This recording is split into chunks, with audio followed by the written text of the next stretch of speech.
70 రోజులుగా మాతో పాటుగా మీరు కూడా నిరంతరంగా ఎన్నికల క్షేత్రంలో ప్రజాభిప్రాయాన్ని ప్రతిబింబజేస్తూ మా ప్రచారాన్ని ప్రపంచానికి చాటి చెప్పడంలో మాకు స్ఫూర్తినివ్వడంలో మీరు తోడ్పాటు అందించారు. ఈ సందర్భంగా మీ అందరికీ మా పార్టీ పక్షాన అభినందన తెలియజేస్తా ఉన్నాం. మొన్నటి పార్లమెంట్ ఎన్నికల్లో యావత్ తెలంగాణ ప్రజానీకం అంతా కూడా ముచ్చటగా మూడోసారి ప్రధానమంత్రి నరేంద్ర మోడీ గారే కావాలని కులాలతో, పార్టీలతో, జెండాలతో సంబంధం లేకుండా ప్రజలు భావించిండ్రు. తెలంగాణ రాష్ట్రంలో భారతీయ జనతా పార్టీ అభ్యర్థులని నిండు మనసుతో ఆశీర్వదించి గెలిపించినటువంటి తెలంగాణ ప్రజానీకానికి శిరస్సు వంచి నమస్కరించి చెప్పే 2 మాటలు ఏంటంటే, కేంద్రంలో మళ్ళీ అధికారం ఉండేది భారతీయ జనతా పార్టీ నరేంద్ర మోడీ గారే కాబట్టి దేశం సురక్షితంగా, సుభిక్షంగా ప్రగతి పథంలో నడవాలన్నా, పేదలకు వెల్ఫేర్ యాక్టివిటీ ఫలాలు అందాలన్నా, దేశ ప్రజల ఆత్మగౌరవం ప్రపంచ చిత్రపటం మీద ఎగరాలన్నా మోడీ గారికే మా ఓటు. రెండవది, కేంద్రంలో ఉండేది మోడీ గారు అయినప్పుడు తెలంగాణ రాష్ట్రం అభివృద్ధి జరగాలంటే భారతీయ జనతా పార్టీ పార్లమెంట్ సభ్యులు ఉంటేనే తెలంగాణ రాష్ట్రానికి మేలు జరుగుతుంది, అభివృద్ధి జరుగుతుందని చెప్పి భావించి బ్రహ్మాండమైనటువంటి ఓట్లు వేసిండ్రు. అసెంబ్లీ ఎన్నికల సందర్భంలో 14-15% ఉన్న Bharatiya Janata party vote bank ప్రజల ఆశీర్వాదం ఇవాళ 35% పెరిగింది. ఎవరు ఊహించని పద్ధతిలో 35% పెరిగింది. అదే అధికారంలో ఉన్నటువంటి పార్టీ మాత్రం ప్రభుత్వాన్ని చెలాయిస్తున్న, డబ్బునే నమ్ముకొని, ప్రలోభాలనే నమ్ముకొని అధికార యంత్రాంగాన్ని దుర్వినియోగం చేసినప్పటికీ కూడా వాళ్ళకు మాత్రం మొన్నటి ఓటు బ్యాంక్ అంటే ఏం పెరగలే. ఇవాళ తెలంగాణలో 8 సీట్లని భారతీయ జనతా పార్టీకి, 8 సీట్లని ఇవాళ ఇప్పుడు అధికారంలో కాంగ్రెస్ పార్టీకి ఇచ్చి స్పష్టమైన తీర్పుని, సంకేతాన్ని తెలంగాణ రాబోయే కాలంలో తెలంగాణ గడ్డ మీద ఎగిరే జెండా కాషాయపు జెండా మాత్రమే, వచ్చే ప్రభుత్వం భారతీయ జనతా పార్టీది మాత్రమే సంకేతాన్ని ఇచ్చింది. కాంగ్రెస్ పార్టీ అనేక రకాల విష ప్రచారాలు చేసినప్పటికీ కూడా వాటి తిరస్కరించి 6 నెలల కాలంలోనే ప్రజల చేత చీకొట్టించుకుంటున్న ముఖ్యమంత్రిగా గీ ప్రభుత్వమైనటువంటి పద్ధతిలో ఇలా కాంగ్రెస్ పార్టీ తీర్పులు ఇచ్చింది. మల్కాజ్గిరి నా సొంతం, ఇది నా సీట్ అని చెప్పేది ప్రగల్భాలు పలికిండో, ఆ మల్కాజ్గిరి ప్రజానికం ఏం తీర్పిచ్చిందో చూసిండు మీరు. నాది మహబూబ్ నగర్, నా పార్లమెంట్ గెలిపారని చెప్పి అక్కడ కూడా ఎన్ని ప్రయత్నాలు చేయాలని చేసిండు, అక్కడ కూడా తిరస్కరించింది. ఒక మాటలో చెప్పాలంటే ప్రతిష్టాత్మకంగా భావించి కుటుంబ సభ్యులను రంగంలోకి దింపి తనకున్న శక్తినంతా వాడి అధికారుల దుర్వినియోగం చేసి విష ప్రచారానికి ఎత్తుకొని డబ్బులు ఖర్చు పెట్టిన ఇక్కడ మాత్రం ముఖ్యమంత్రి గారికి భంగపాటు తప్పలే. అందువల్ల మేము చాలాసార్లు చెప్తా ఉంటాం, ఎప్పుడు కూడా పార్లమెంటు గీ అసెంబ్లీ ఇది మా జాగీర్ అనే పద్ధతిలో, ఈ రాష్ట్రం నా జాగీర్ అనే పద్ధతిలో ఏ పార్టీ చెప్పుకున్నా, ఏ నాయకుడు చెప్పుకున్నా తప్పు.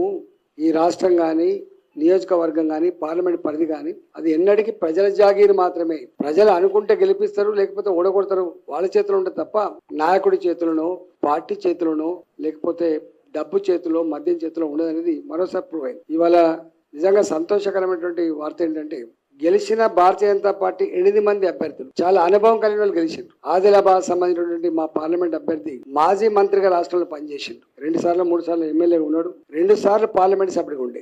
అపారమైన అనుభవం కలిగినటువంటి వ్యక్తి నగేష్ మాజీ మంత్రి గారు ఇవాళ ఆదిలాబాద్ లో 1,00,000 ఓట్ల మేరతో గెలిచిండు. ఆయన 99,900 అనుకుంటా 1,00,000 ఓట్ల మేరతో గెలిచిండు. రెండవది నిజామాబాద్ లో ధర్మపురి అరవింద్ రెండోసారి ఎంపీ, సిట్టింగ్ ఎంపీ, ఇప్పుడు రెండోసారి ఎంపీగా వారు బ్రహ్మాండమైనటువంటి మెజార్టీతో 1,20,000 మెజార్టీతో గెలిచిండ్రు. అట్లనే పక్కపొంటి కరీంనగర్ లో మా బండి సంజయ్ గారు 2,12,000 మెజార్టీతో గెలిచిండ్రు రెండోసారి. ఇటు పక్కకు వస్తే రఘునందన్ గారు మాజీ శాసనసభ్యుడిగా, గతంలో శాసనసభ్యుడిగా, పార్లమెంట్ సభ్యుడిగా పోటీ చేసిన అనుభవం ఉన్నటువంటి వ్యక్తి. వారు కూడా 30,000 పైచిల కోటితో మెదకులో గెలిచిండ్రు. ఆయన కూడా కొత్త కాదు. అట్లనే మల్కాజ్గిరికి వస్తే నా చరిత్ర మీకు తెలుసు. అక్కడ 3,91,650 ఓట్లతో అక్కడ గెలిచింది. ఇటు పక్క మా విశ్వేశ్వరరెడ్డి గారు చేవెలలో వారు కూడా రెండోసారి పార్లమెంట్ సభ్యుడైంది. 1,75,000 మేరతో గెలిచింది. అక్కడ రాష్ట్రంలో మంత్రిగా, 3 సార్లు ఎమ్మెల్యేగా, ఇవాళ మళ్ళీ వారు పార్లమెంట్ సభ్యులుగా దాదాపు 3,800, 4,000 మేరతో వారు గెలిచిండ్రు. అంటే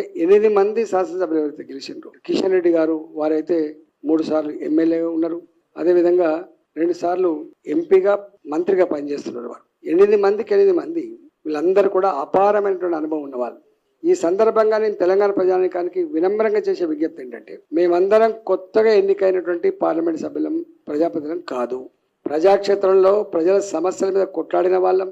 శాసనసభకో లేదా పార్లమెంటుకో లేదా మంత్రులుగా పనిచేసిన వాళ్ళం కాబట్టి తెలంగాణ రాష్ట్ర ప్రయోజనాలను, తెలంగాణ ప్రజల అవసరాలను దృష్టిలో పెట్టుకొని కేంద్ర ప్రభుత్వం దగ్గర ఏ అవకాశం ఉన్నా కూడా జార విడుచుకోకుండా ఈ రాష్ట్ర అవసరాలు తీర్చడమే, రాష్ట్ర పురోగమనంలో, అభివృద్ధిలో భాగం పంచుకోవడమే ఎన్నికైన భారతీయ జనతా పార్టీ ఎంపీల యొక్క కర్తవ్యంగా మేము భావిస్తా ఉన్నాం. మేము ఊర్లు తిరుగుతున్నప్పుడు మాకు వచ్చిన రిప్రజెంటేషన్ ఏవైతే ఉన్నాయో దాన్ని తప్పకుండా కేటగరైజ్ చేసుకుంటాం. రాష్ట్ర ప్రభుత్వ పరంగా చేయాల్సినటువంటి ఏంటి, కేంద్ర ప్రభుత్వ పరిధిలో కేంద్ర ప్రభుత్వ అండదండలతో చేసేటువంటి పనులేంటో తప్పకుండా డిమార్కేట్ చేసుకొని, ఒకటి కేంద్ర ప్రభుత్వ పరంగా నేరుగా తెచ్చుకొని డెవలప్ చేసుకుంటాం. రెండోది రాష్ట్ర ప్రభుత్వానికి తప్పకుండా ప్రజల పనులు కాబట్టి, ప్రజా అవసరాలు కాబట్టి, ప్రజాప్రతినిధులు ఎన్నుకోబడ్డం కాబట్టి డెఫినెట్గా రాష్ట్ర ప్రభుత్వ బాధ్యత కూడా నిర్వర్తించడంలో ఎక్కడ విఫలమైతే వాళ్ళ వెంటపడి ఆ పని చేయించే ప్రయత్నం కూడా చేస్తాం. మూడవది, ఇవాళ తెలంగాణ రాష్ట్రంలో మొన్న ఏర్పడ్డ ప్రభుత్వం, రేవంత్ రెడ్డి గారి ప్రభుత్వం అనేక హామీలు ఇచ్చింది. ఇవాళ మేము ప్రతిపక్షంలో ఉన్నాం,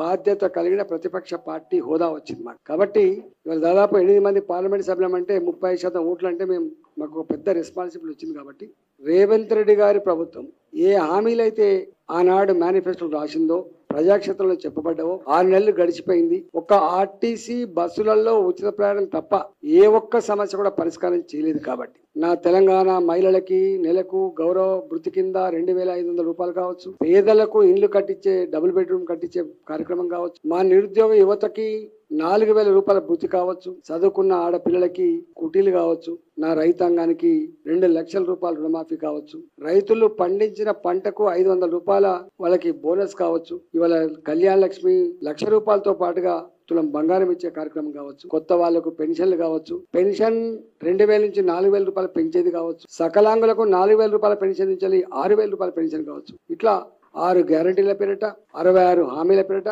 420 రకాల పనులు చేస్తామని చెప్పి హామీ ఇచ్చింది. కాబట్టి ప్రజల మధ్యలో, ప్రజాక్షేత్రంలో ఈ సమస్య, ఈ హామీలన్నీ కూడా అమలు కోసం ప్రజలతో పాటుగా ఇవాళ ప్రభుత్వం మీద ఒత్తిడి తెస్తాం, అవసరం పోరాటం చేస్తాం.